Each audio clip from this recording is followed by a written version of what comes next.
Hello and welcome to our American section during ScriptMarket.Pro at Kameralne Lato Festival in Radom, Poland.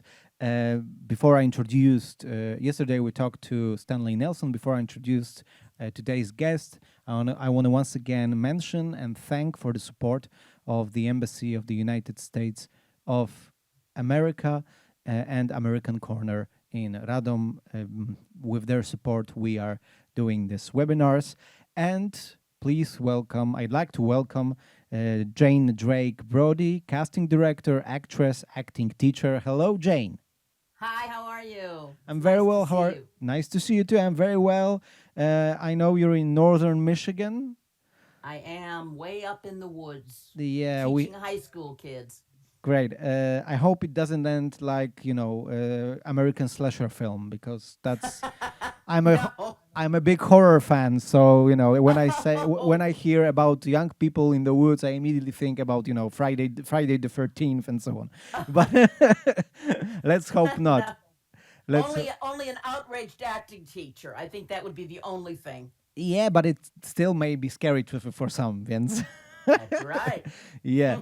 So thank you for being with us. Yesterday we were in Radom and in Massachusetts. Now we are in Radom and in Michigan.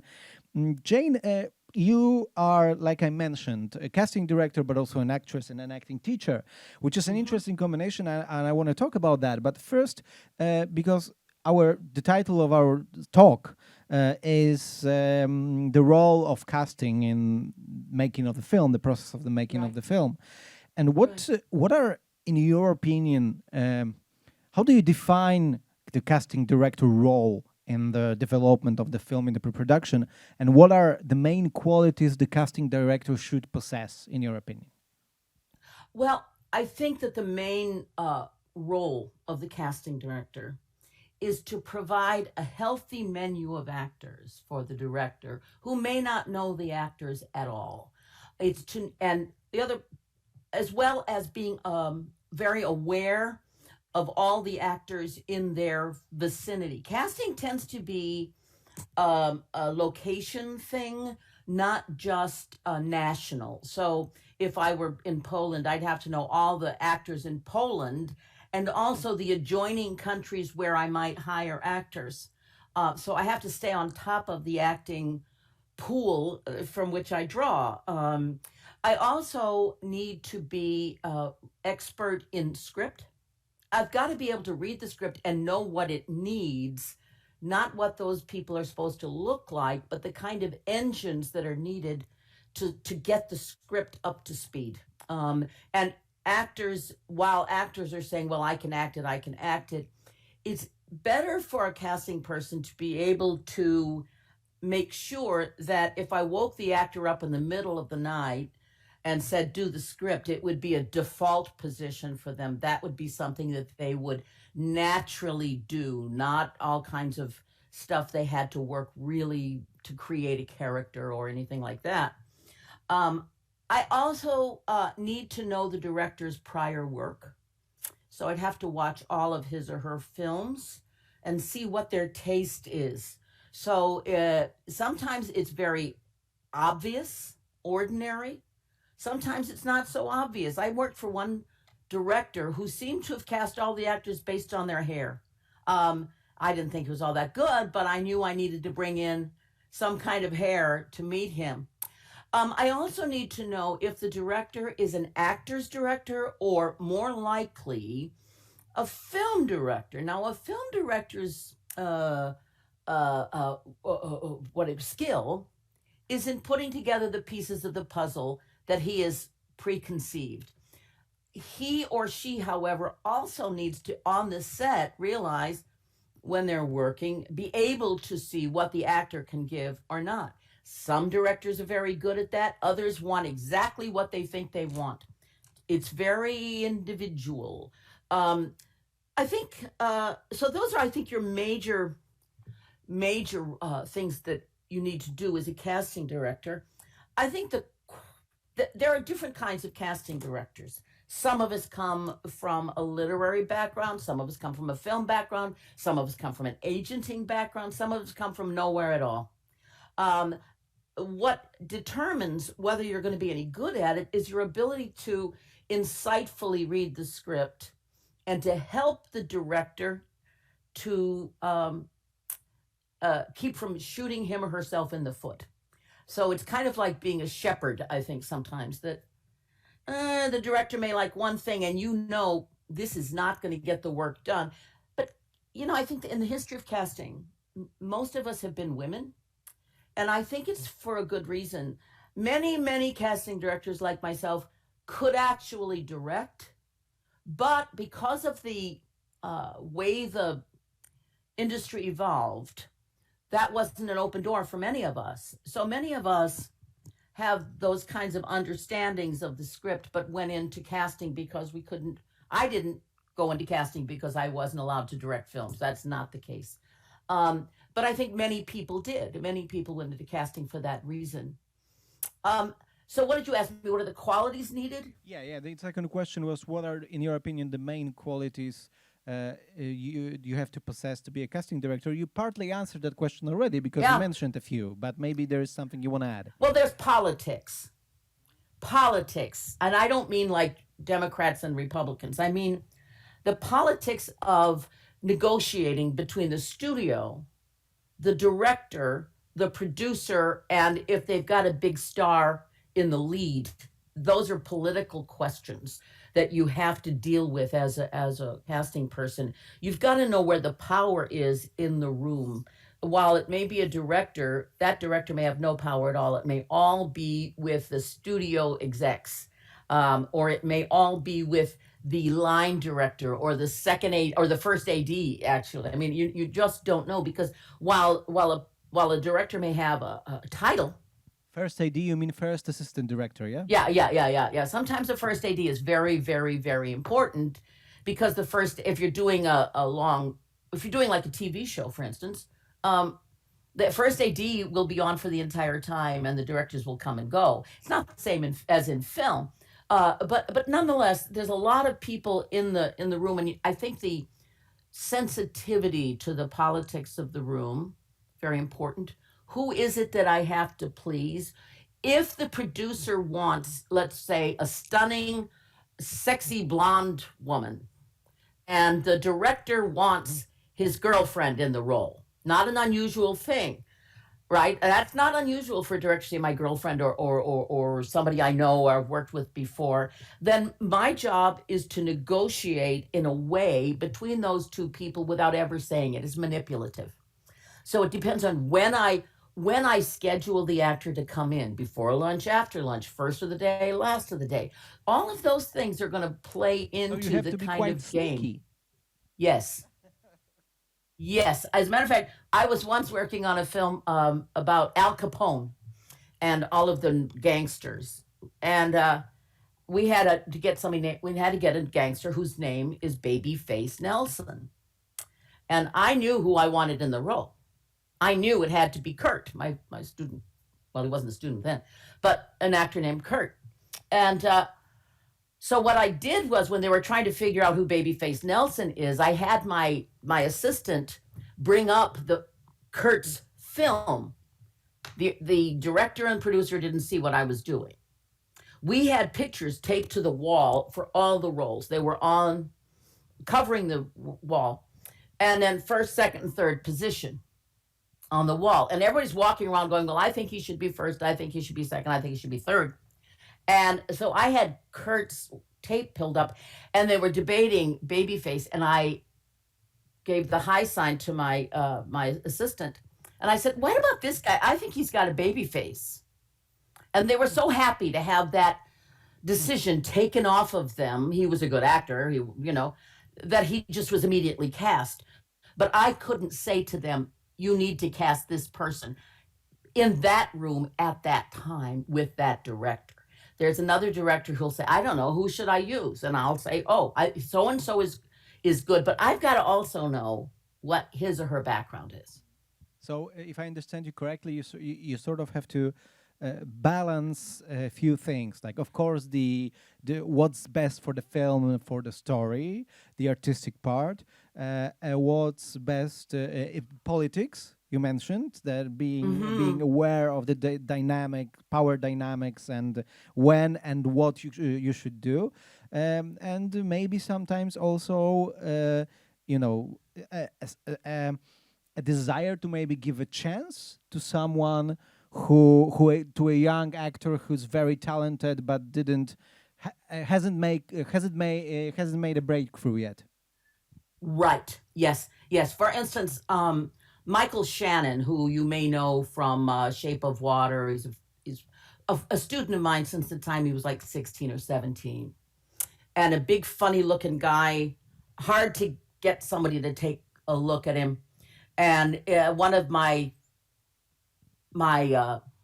vows was to put Chicago on the map in terms of its acting community, because are so good. And so I had to rather carefully bring Michael in to read for roles for which he was way over talented, I should say, over prepared, whatever. So I think I started him as as a guy who wins WrestleMania tickets in Groundhog Day. Maybe we give him something earlier than that. And I had to make sure that before I put him in the room, I would say to the director something like, I think this kid is really special. I think he's going to do something. I mean, I know he's got nothing right now, but I think you should take a look at him, because I think there's something going on here. So I've got to set up. I've got to make the ground loose enough for it to be fed. I also need to bring him after the director's read other people. And as I look at that and think, oh, okay, I brought him in. These are different different flavors of actors. And I just thought Michael was going to do the whole thing. So yeah, you position these actors. You're not their agent. You're not going to get any money paid to you for doing that. You get paid by the day, by the week, by the project. But you have a certain, I don't know, moral duty to the acting community to make sure that people who may not look mainstream, or may not be exactly what it says on the page, are there. Because if it already says it on the page and the lines already said it, what are we bringing to the party if we bring in somebody who looks and sounds exactly like it said on the page? That's painting red. We don't want that. We want distance between the actor and the role. That distance is where the interesting part of the actor is. You mentioned in the beginning about being aware of the whole pool of actors and actresses in certain area, be it, the United States, or if you work in Europe, then Europe. How do you stay on top of that? How do you stay aware of that pool? What kind of contacts or research or abilities do you have to develop to stay on top of that situation? Well, there are many. First is staying in touch with the small renegade theater companies that are setting up in your city.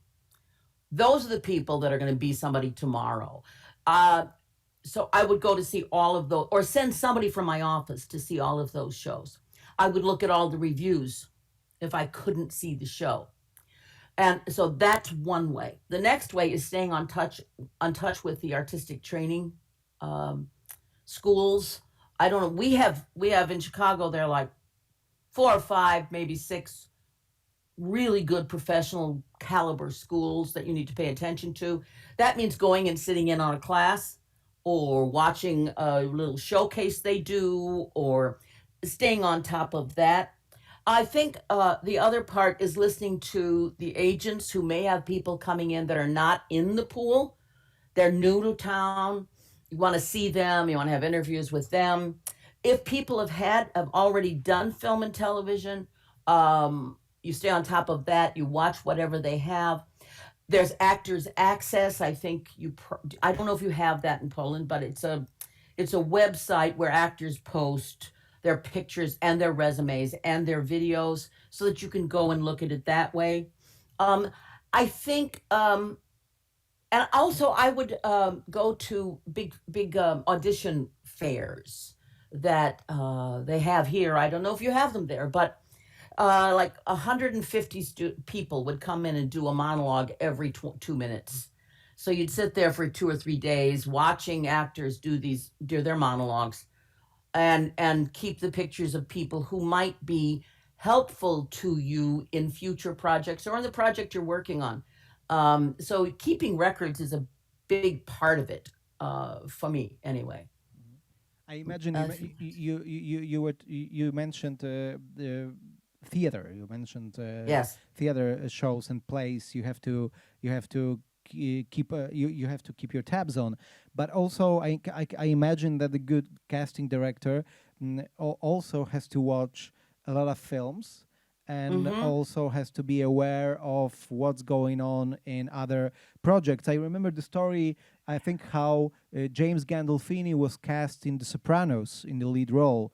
That one of the casting directors saw True Romance and saw his famous scene with Patricia Arquette where they fight to death. Right. And she showed that to the showrunner David Chase and said, "I think he would be great for Tony Soprano," and he ended up landing that role. So watching the films and and being aware of the current production, Yes. I think would be very important also. Yeah. Yes. Oh, very much. Very much so. But if you're talking about how do we widen the market, how do we get the actors who haven't gotten a great big role in True Romance, because that's a great big role. He'd already done a lot of work before that. And so when you're casting, mostly supporting roles, but he was on the radar already. Yeah. Yeah, and you could say to the director that he could carry the film. I mean, that's the way we look at it. Has this person got the experience and gravity and skill to actually be the lead in a film without a director present? I mean, that's really director-proof actors is what you're always looking for. And so James Gandolfini would certainly be able to carry a film. However, with younger he people, carried 6 seasons of a epic TV show. So yeah, right, yeah, he can do it. But when it comes to casting the leads, casting leads is quite different than casting the rest of the film. Casting the leads is often about bankability, often about the money. It's like if we have if we have Brad Pitt, we can get any film made we want. Whether Brad will do it or not is another question, and the budget will be based on that. However, if you think you've got some new actor who's wonderful and you want to base a film on him, you may not be able to get enough money, which means that you're therefore going to have to find a name. So, for instance, the Coen brothers, we're working on, I was working with them on Hudsucker Proxy. They were working with a studio. They don't usually work with a studio. They usually work alone, and this was their time with the studio. Yeah, it was their only film, I think, which they made in the studio system.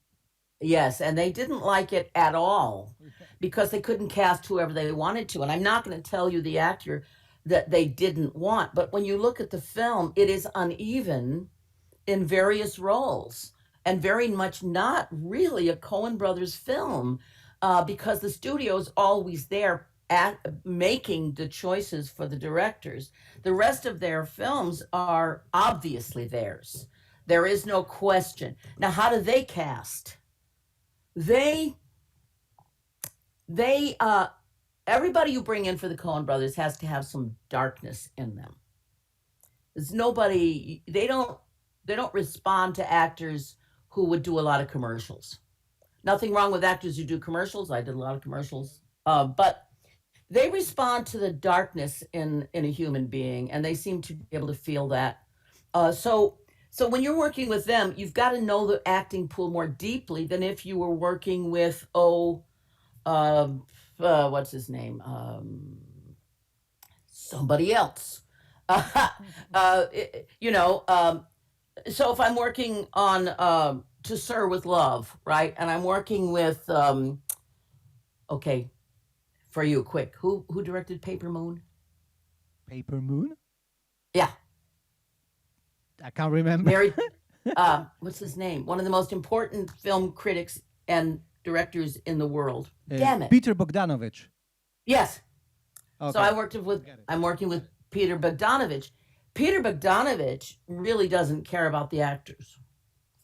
He's going to make his film the way he wants it, regardless of what those actors are doing. He does not collaborate. You made this distinction between actors, director, and film director. He would be a film director. Yes, yes. The Coen brothers are film directors. They're a little bit more easy on the set with the actors. And then you look at rest in peace, Harold Ramis. Harold is an actor himself, therefore he's an actor's director, and I think that those people are quite different. So I wouldn't bring in the same actors for Peter Bogdanovich that I would bring in for Harold Ramis or the Coen brothers. I'd have to make sure that the actors on the set were going to deliver whatever the directors needed and fill in where the directors lack. So many actors who worked with the Coen brothers were telling the stories about how you never, ever improvise on a Coen brothers film, that you have to say every dialogue as it's written by the Coens. Yes. And yes. to the dot, to every dot, everything has to be done the way they want. So I guess from a casting director point of view, when you're preparing the film, is it also a very valuable knowledge to know that, for example, the director is like the Coen brothers, that everything has to be said exactly like they want, or maybe the director is more flexible and allows some ideas from the actors? This is also a knowledge which is valuable for the casting director. Yes. And so yes. So when I'm bringing people in from the Coen brothers, I'm going to bring in a lot of theater trained people, because film people say, well, it could be this line, it could be that line frequently. I just got through doing the TV series where I could make up the dialogue if I wanted. Nobody cared, as long as I kind of said it right, and the Coen brothers are very specific, whereas Harold would improvise forever. And using that, Bogdanovich didn't want actors improvising at all, but he didn't care if they got the line exactly right. The script was not holy to him. It's just a different point of view. There's nothing wrong or right about any of those. They're just how it is. However, film actors, I think, or actors in film, or actors trying to get film who are trained in theater, often get the wrong idea that the script is about the words. They don't understand that the script is about what's in between the words. They don't understand that the script is the environment, is all of those things over which they have no control. But the minute I put them in that environment and all they do is think and I play music underneath them, we'll get the message. So I have to be very careful that people coming in for film understand the medium and can read the script, the screenplay, with some skill at reading it, at knowing what's going on. Also, I need actors who can shoot out a sequence, who understand how to work that. And that's skill, a lot of skill. A couple of minutes ago, you said that it's very different when you're casting the lead part and when you're casting supporting actors. You mentioned one thing, bankability, that often in the studio system you have to have your Brad Pitt, your Tom Cruise, someone who will bring money. But that aside, from a casting director's point of view, from artistic point of view, whatever you want to call it, what are the main differences? What is the main differences between casting the lead part and supporting parts? Let's dig deeper here. Okay. Well, if you're thinking about a script, normally in film there is a hero. There's not 15 heroes. There's a hero. Unless it's a Robert Altman film. Yes, exactly, which is hard to watch. I love Robert Altman, but there's usually one main character around whom the film happens. Now, if I have to cast that person, that main actor, I have to have a person, not just an actor, a person who has a breadth of expressive ability, who has an intellectual breadth or depth, hopefully, and who can help, how should I put it, can help the other actors on the set to give them what they need. I have to make sure that that actor is open to others so that they're not doing it all on their own. I have to make sure that that actor fits in to the director's philosophy of being a human, into their world view. I can't cast, well, we did. In the Coen brothers, in Fargo, the father-in-law, or father, one of them, is an old musical theater man who was able to make the transition. He's a supporting actor. So it depends on what the chemistry is. I guess that's a part of the question. And what is chemistry but a reaction and interaction between differing qualities and differing mixes? And so when I'm looking at the lead, I also have got to see if the director personally can like that person, can deal with that person, depending on the director. It so depends on the director. It's just, everything is about that director and whether this script can get done with this lead actor. However, the supporting actors, there's schools of thought. The supporting actors who are only props, essentially. They are functionaries. So this is the doctor, this is the dentist, functions. And the main actor gets 90% of the screen time, and the functionaries only interrupt for a minute. That's one form. The other form is the more ensemble-based, and European film often tends to be more ensemble-based, I think, than our films do, because our films are so dependent on box office that to share screen is a financial risk. Yeah. I can look at Brad Pitt for 2 hours, but I can't look at Millie McManus for 2 hours. I don't even know who she is. I don't have a backstory with her, which is another thing you have to think about when you're casting a lead, is what backstory does that person bring to the lead? So if I'm casting a lead where the actor has never played a romantic part, I have to really look at that, of what is that actor bringing, not as an actor, but as a celebrity. How is he or she perceived by the general public? Yes, yeah. Mm-hmm. What do they bring with them that you could just slot him in, right? There are those utility players, you just slot them in, you just put them in there and they're fine. It doesn't take any work on the part of the audience. Independent film is much more interesting because it challenges the audience.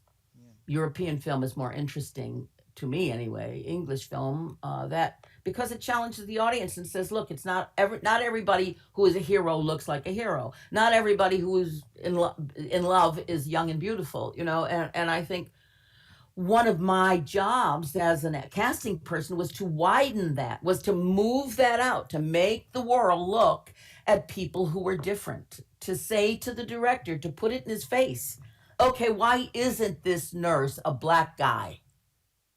In order to do that, I got to bring a black guy in because I've got to make the director choose. I'm not going to impose anything. I'm just going to bring somebody in. I'm going to bring in a pregnant woman.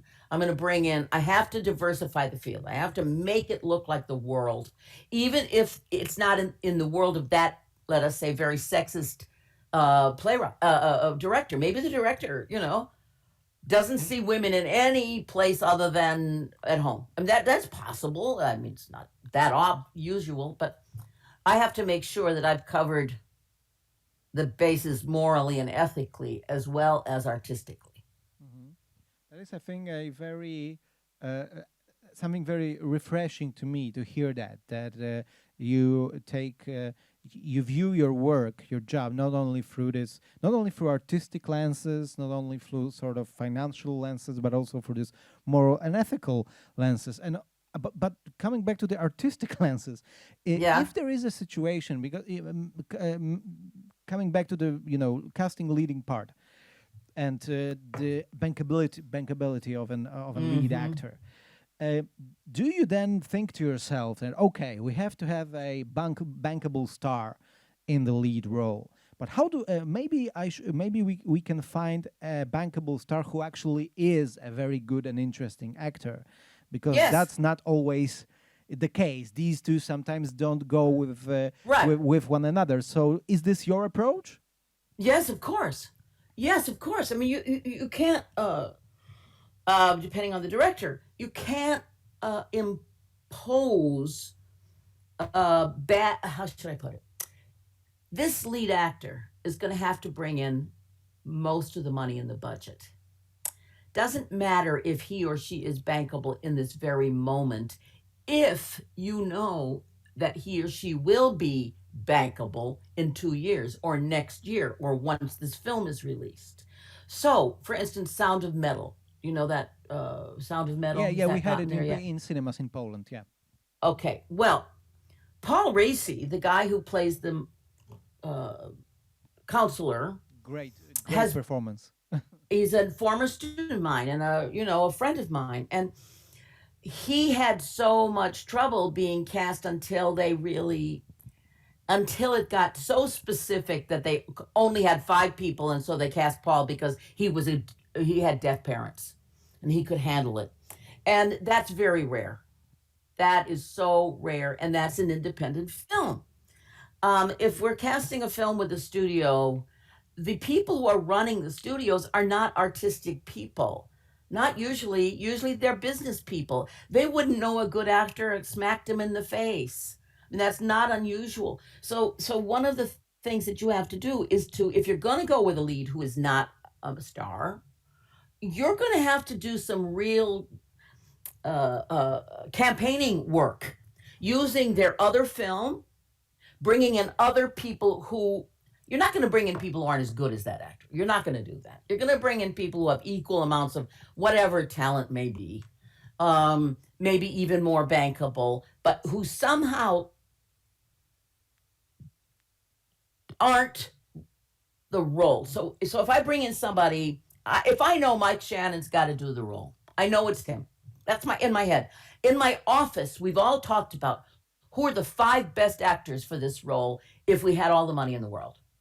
So we'd debate it, me and my assistants. We'd make lists. We'd also look at the IMDb lists. We'd looked at the actor IQ list. We'd look at all those lists.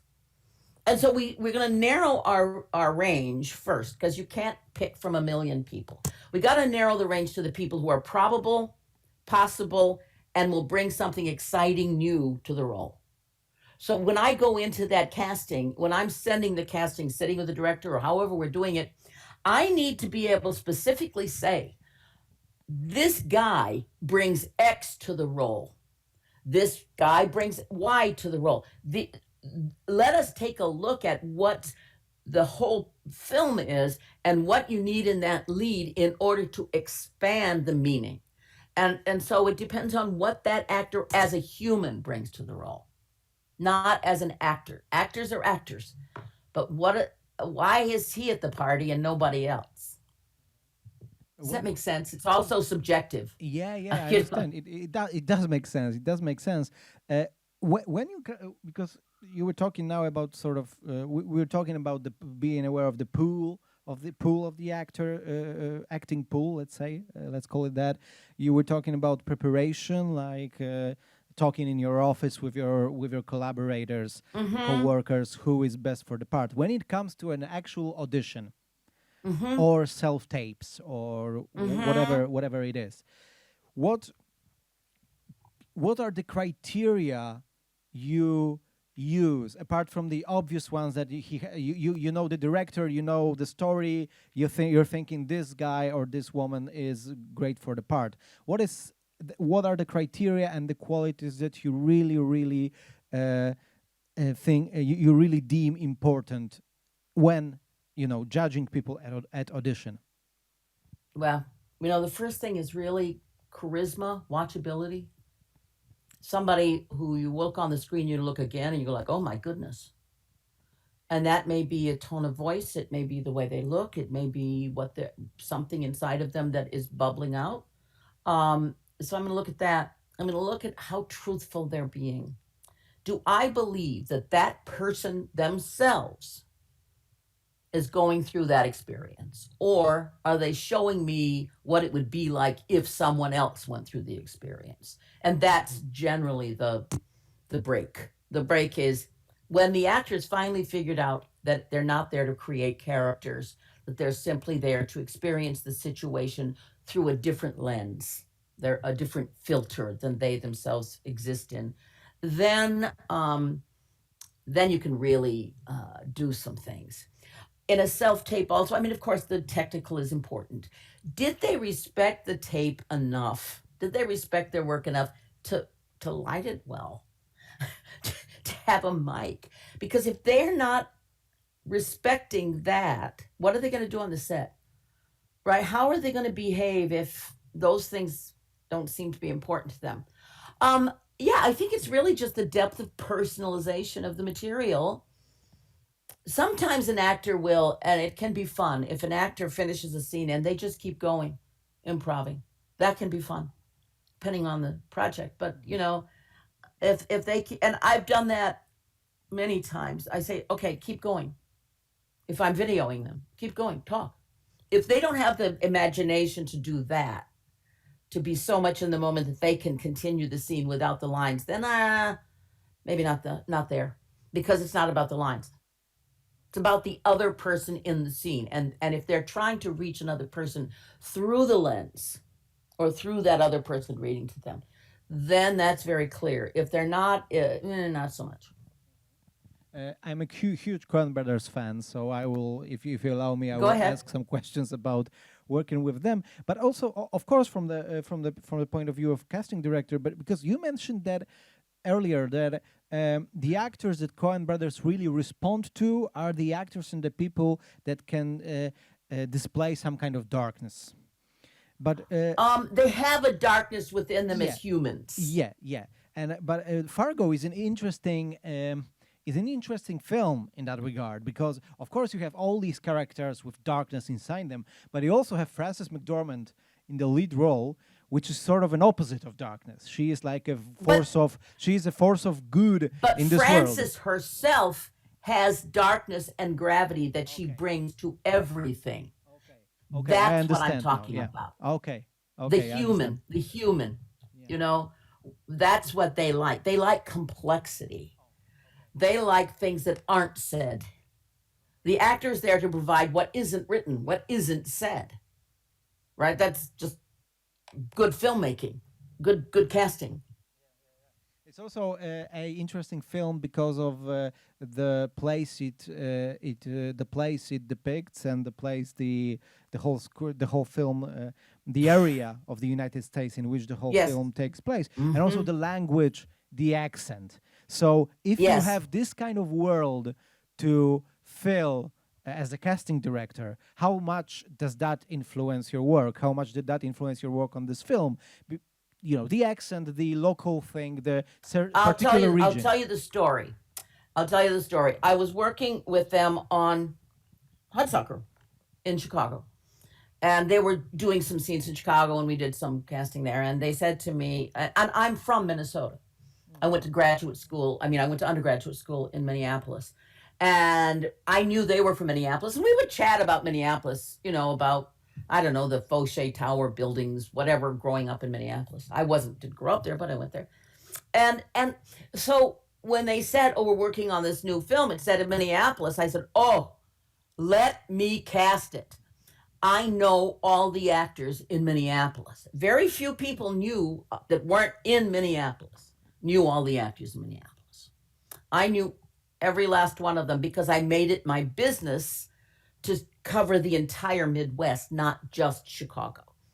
And so I was always up there. I went up there for Warner Brothers a couple of years in a row to see new people. John Carroll Lynch was one of the people I met then, the husband in that, and quite a few other people.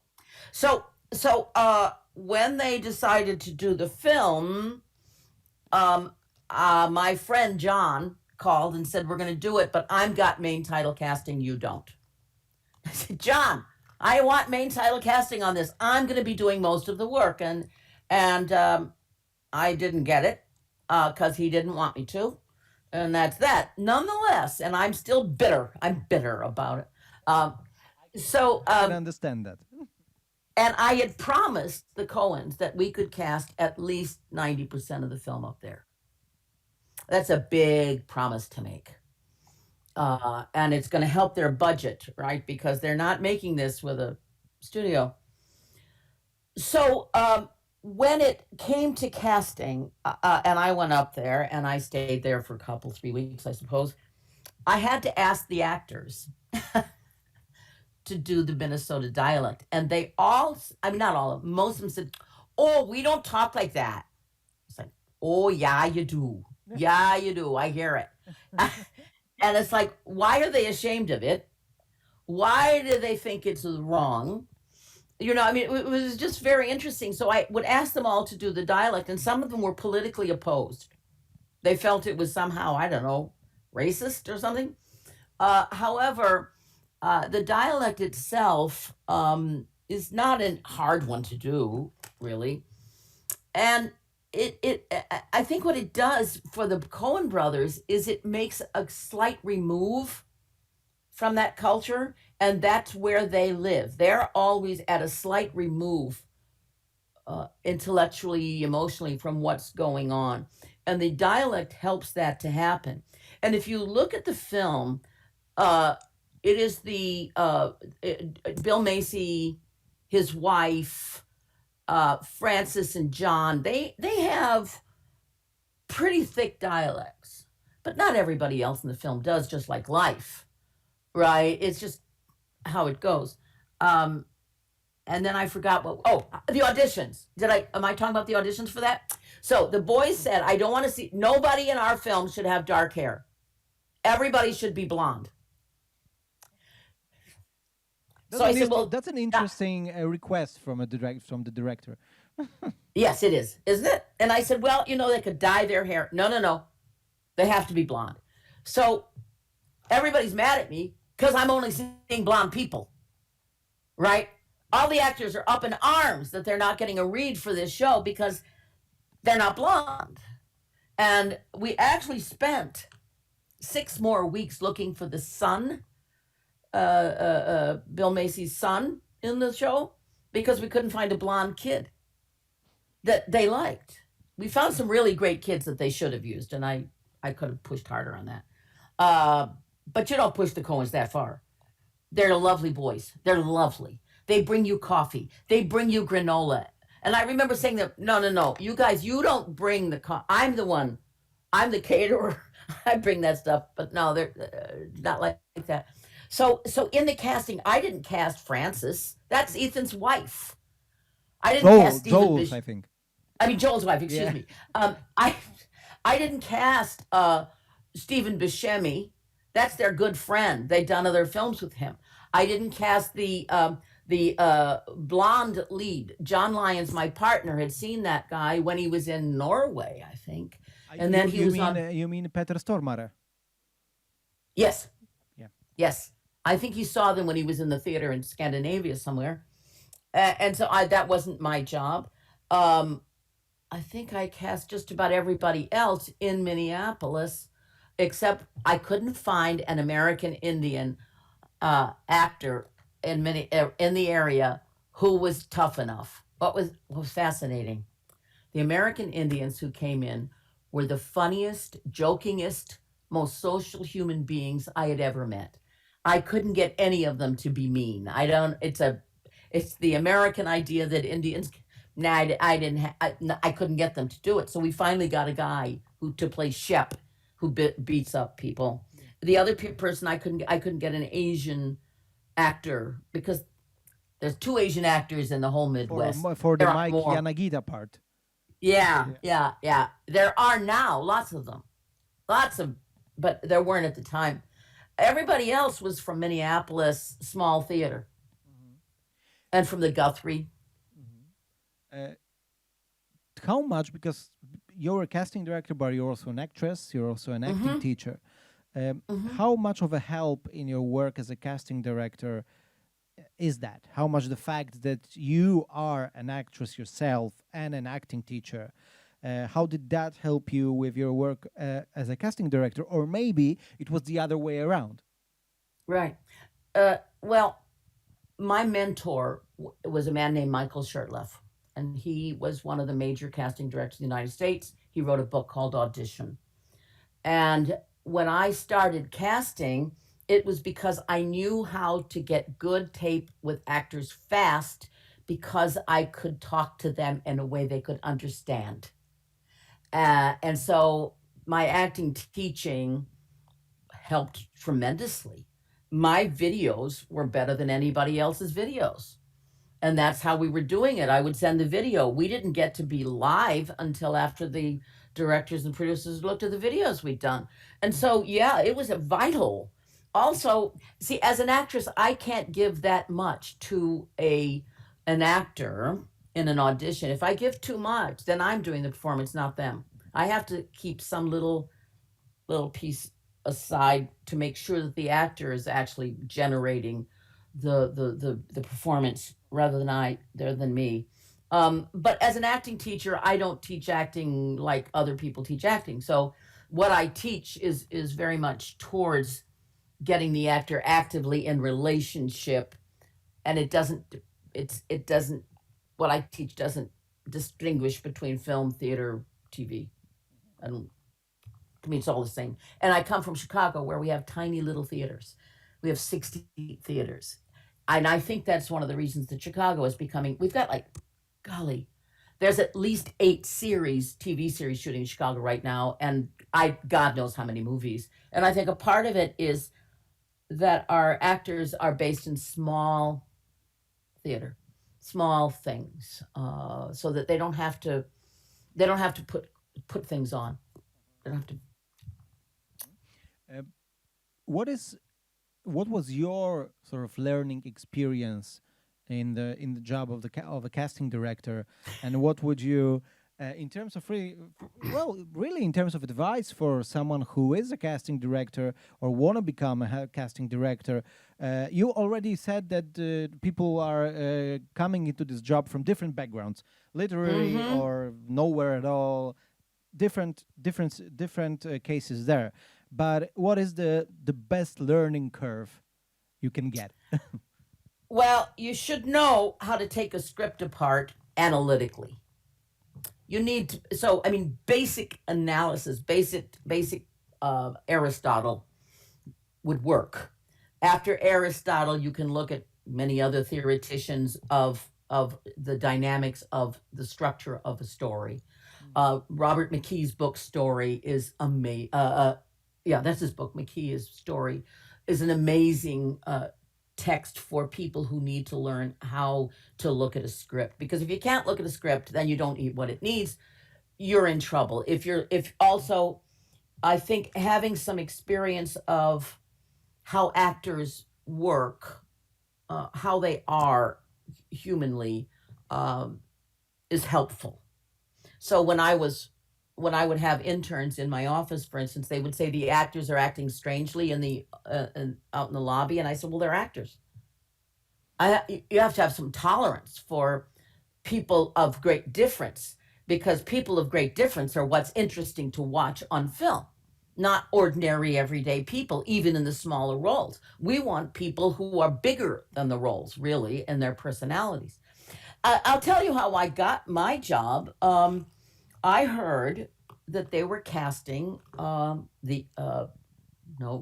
can't remember, casting a film, another film about Capone and the mobsters and things in Chicago. And I knew that Lynn Stallmaster, a very famous casting director, was working on it. I wanted to know him. I also knew that he had an assistant, Molly Finn, whose husband I had met at college, Don Finn. He was in the theater department where I was. So I called up Molly Finn and I said, hi, you don't know me, but I really would like to work on whatever the name of the movie was, Mobsters, let's say. And she said, well, we've already hired another casting director for that. I said, well, would you please send me a script? So I read the script and I wrote down who should play each role. Just one person. And I sent the envelope back to Molly, and I said, Mally is her name, not Molly, Mally. Send it back to Mally, and I said, don't open this until you're cast. I had hit all but one actor. I had predicted who would be cast with the exception of one actor in a huge cast of like 25 people. And after that, Lynn Stallmaster started using me because I could have done in a week what the other casting person who had the job did in 3 or 4 weeks. And it came down to that. And so I started doing that. The other way I started casting was, that was one of the things that moved me way ahead because I was being creative. I was getting into how's this going to happen for me? How am I going to take steps, assertive steps to get into the business and to prove to the business, whoever, Lynn Stallmaster, Mally Finn, whoever, that I was capable of doing the job. Should I tell you about the other one, or do we have time? No, of course. Okay. By all means. Okay. The other job I got because I would ask agents to come and see my acting class, or I would send actors to agents. And so I became very cozy with the agents, and I took every agent in the city out to lunch to talk to them about what they were doing, who they were, what was going on with them, so that they would use my students or other people I sent to them and see them and give me credibility. So I did that for about a year. And then one day an agent called me and said, because she was mad at the other casting director, I wasn't casting really at all at the time. She was mad at that casting director. And she said, look, if I set you up as a casting, if I gave you money to get film and TV and all of that so that you can make tapes, if you can host the director at your place, I'll give you a certain amount of money to do that so that we can have better casting in the city, really, because she wanted me to cast her people, right? And I said, well, I don't think I can cast just your people. That's not going to work out, but sure, I'll try that. And so she put me in touch with Reuben Cannon, who was then head of casting at Universal. Reuben also was very stingy with his money, so I could work cheap. Therefore, he got me cheap. And from there, I went on to contact people, phone them, call them, talk to them on the phone, or I went out to Los Angeles to meet people because I had Reuben's, I had Reuben on my chain. Reuben Cannon's my buddy, right? And I did great work for Reuben and worked for Reuben for many, many years. And so it's really a matter of creatively, once you have the skill, if you have the skill, you can't do this without the skill, but if you have the skill, how can you creatively contact the business before you ever are given a film to cast? Can you go and intern with a casting person or volunteer to read with actors for the casting person? Do you know all the actors? If you don't, then you shouldn't be in the job. Do you love actors? I'm just going to ask the members of our audience if there are any questions. There is a question, so I will hear out the question and repeat it to you. Okay.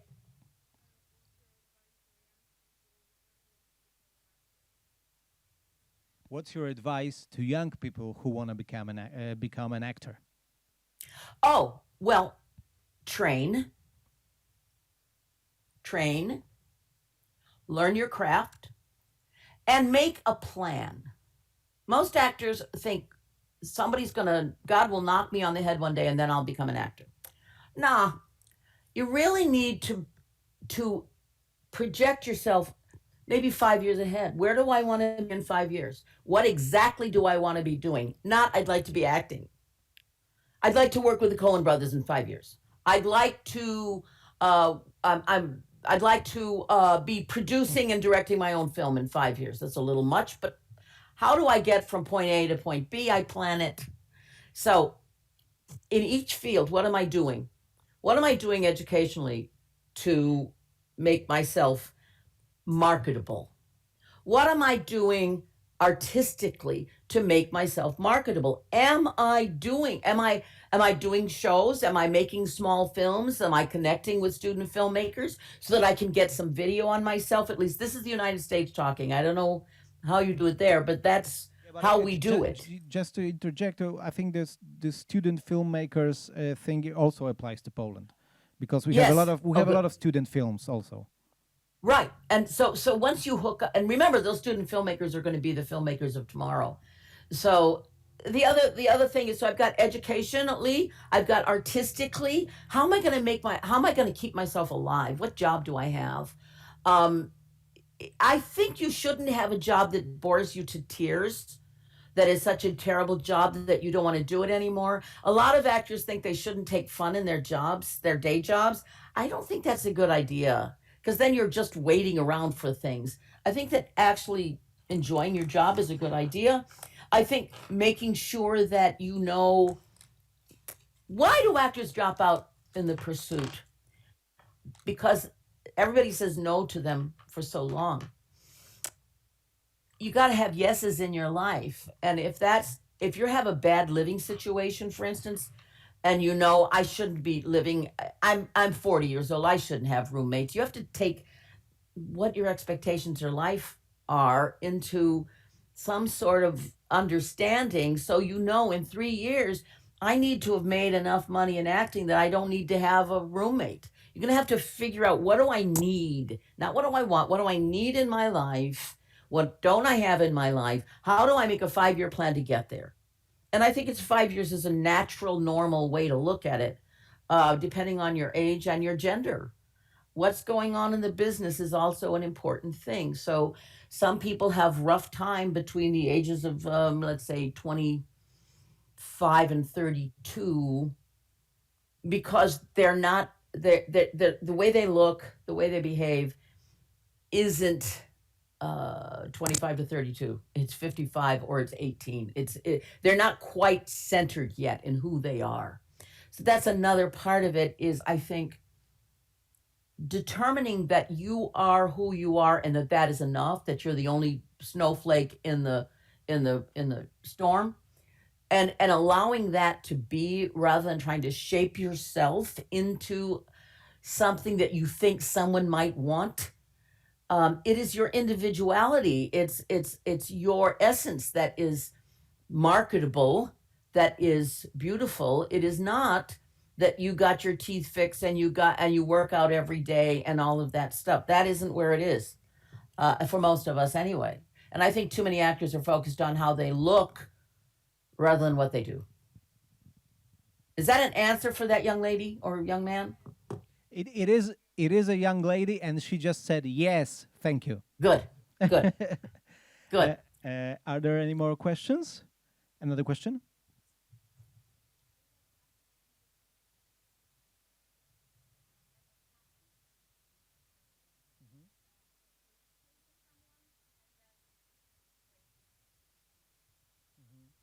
The question is about disappointments in your career. Were there any huge disappointments? Like, for example, you chose an actor and an actress, you cast them, and it turned out to be a disaster.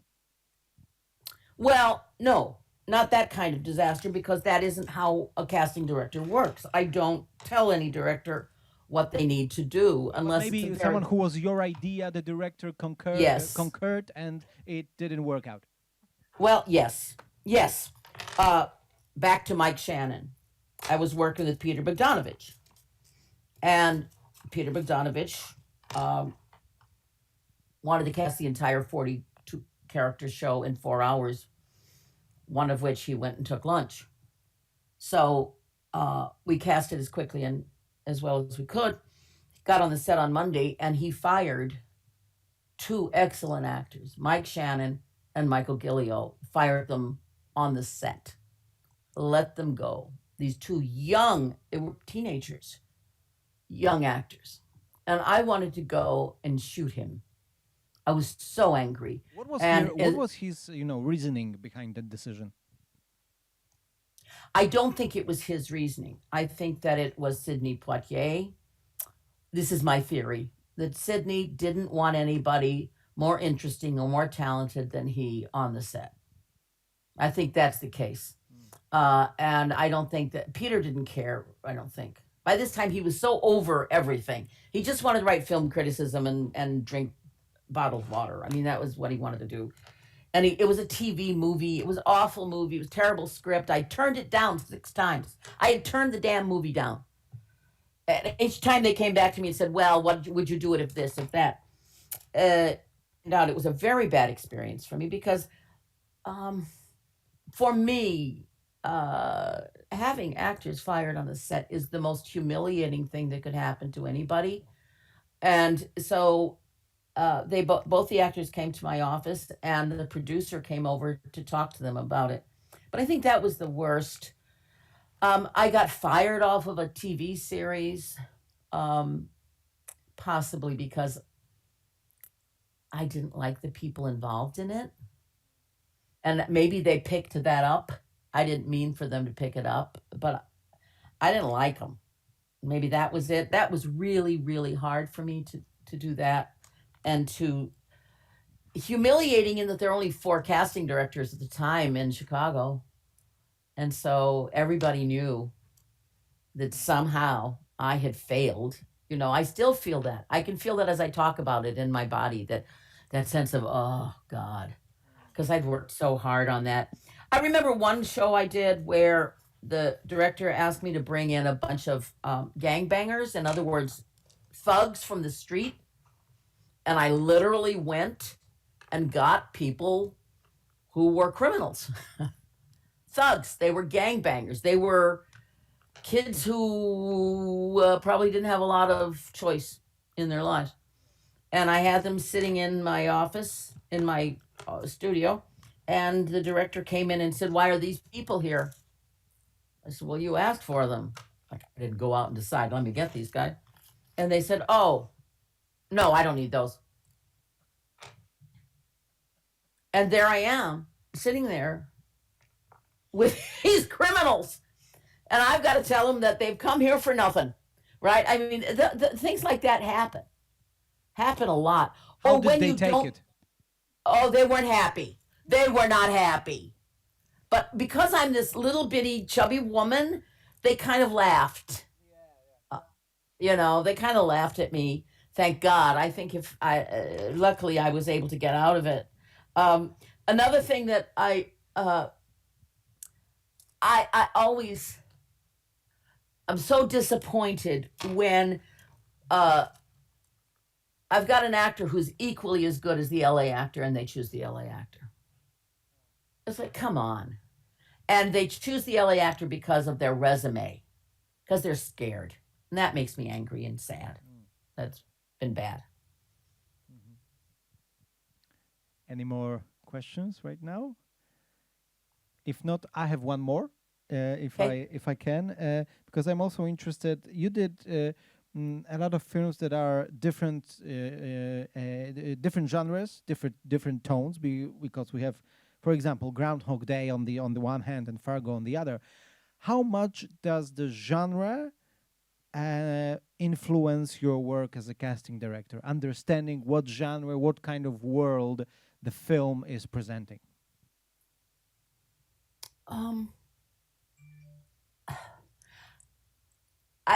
For me, Maybe it's not more important.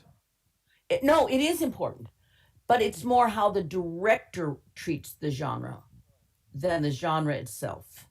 You know, my reputation as a casting director in the United States was quirky, offbeat people. That's what that was where I went. They didn't hire me for the glamour shows. I didn't do the chase movies. You know, I didn't do that kind of thing. I was always the offbeat. And if you look at the films I did, most of them are kind of offbeat, which is why I should never have taken To Sir with Love Part 2. You know, should never even done it. It wasn't in my... You should have that what? Sorry, I didn't understand you. To Sir with Love Part 2. I should never have done that film. Never. You know, but, you know, money's money. But that's, I think, one of the things that people need to know that we haven't talked about is how do casting directors get paid? And I've already said it a little bit, but a casting director, and the difference because many actors are confused, thinking that casting directors are agents, because often they call us casting agents. I don't know what it translates to, but we work on the side of management. We are not unionized.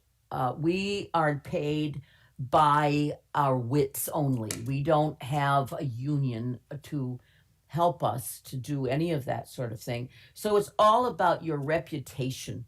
It's all about, and you can ask for as much money as you want. I used to ask for too little. I didn't know what the, but finally I realized I need to scare them with how much money I want. And that was what I learned when I was doing To Sir with Love Part 2, because I kept saying, no, I can't do it. And they said, well, what if we gave you, $8,000? No, I'm going to Paris. I have tickets to Paris. I remember saying that. And they said, well, we'll buy you tickets to Paris. Right? The harder you are for them to get, the more they want you. And the more, and I never learned that until quite late in the day. And a casting director in the United States can make as much as, let's say, $2,000 a day, or as little as $25 a day. I had Disney ask me to go throughout the United States finding Black American twins who were 4 years old who didn't have a Black dialect. And they wanted, and I said, well, I'll send out my assistants and I'll go to different areas. Here's how much it's going to cost. And they said, well, we have somebody in New York who's just driving around in her VW. It's like, well, you go there, kid, because I'm not going to drive around in the VW looking for people who are impossible to find. It was for, I can't remember the name of it, the movie, because it's so difficult, and they'll ask you to do anything. They will really nickel and dime you, but they've got teams of lawyers and all that money, and you're just you sitting in your office. So I think one of the things that I always learned was you have to ask for more than you need, more than you think you can get. You said you don't know how it translates. Actually, in Poland, we call casting directors exactly that, casting directors. And we are in a very interesting time, because right now our Polish casting directors have gotten together to fight for the greater recognition of their work, and they are pushing to have the award for the best casting at Yes. Polish Academy Awards. Right now, there were petitions circulating. And the talks and the sort of the push to recognize casting directors more and to give them the awards for their work is going on right now in Poland. Well, we do have now that, at least in negotiations. I don't know where it is because I don't work anymore. I'm retired. But last I looked, we had negotiations going on with the Academy. And we have an organization, the Casting Society of America, which is not easy to get into. You have to be recommended by 2 other members, and it used to be more of a club. We didn't have benefits that would come to us other than you can put CSA by your name. And I think that casting is so competitive in the United States. Between too many people have hung out signs saying they're casting directors, and many directors wouldn't know a good one from a bad one. So I think the CSA is a good organization. I even had one director say to me, a very famous director, he said, you're very smart for a casting director. Okay, thank you. It was Thank kind you. of an odd. I guess. Thank you. Yeah, right. It's like, what? It doesn't make any sense to me. One of the things that I think also that I always worry about is that actors see the casting director as their enemy and the agent as their friend. But casting directors don't take money from you. In the United States, agents get 10% of whatever the actor makes. Casting directors are paid by the day, week, whatever. So when actors would come to me, look at me like, ooh, you're the frightening one. It was like, I'm sorry. You have to get this job, and because my reputation is on the line. Your agent has 5 more like you. Their reputation is not on the line. You don't understand that we are collaborating here in order to get this film made, in order for you to get a role, in order for me to get more projects. And that fear of the casting person takes a long time for an actor to get over. And they have to start seeing casting people, and casting people also need to start acting like normal human beings rather than get her in, get her out, get her in, get her out. Now, on the other hand, if I have to cast 46 people in a week and show the director the top 2 people for every role, I don't have time to be your buddy. I only have time to see what you're going to do. Thank you, get out of here. And regardless of what I say to you, if I say to you, thank you very much, you're going to go home and eat dinner on that, right? You're going to be going, oh, she said thank you very much, and she said it this way. No, I just say what I say in order to move on to the next person. If I or another casting director was saying to you, come on, let's go. If I'm acting curt, if I'm acting impolite, it's because I have too much to do in too little time. And so don't assume that the casting person likes you or doesn't like you. Can you get the job done or can't you? That's all. Oh dear, what's this? Something on my floor here. Oh, I know what it is. Never mind. The casting person is your business colleague, is a colleague, and is a business friend. I don't want to go out to dinner with you, but I do want you to know I'm a human and that I'm doing my best and that I respect you, or you wouldn't be in my room. You wouldn't have come in. You're not there to prove to me that you can act. You're there to get the job. And often the actors miss that part, right? Sorry, I just spilled something all over the floor. I hope you got your floor sorted out. There it is.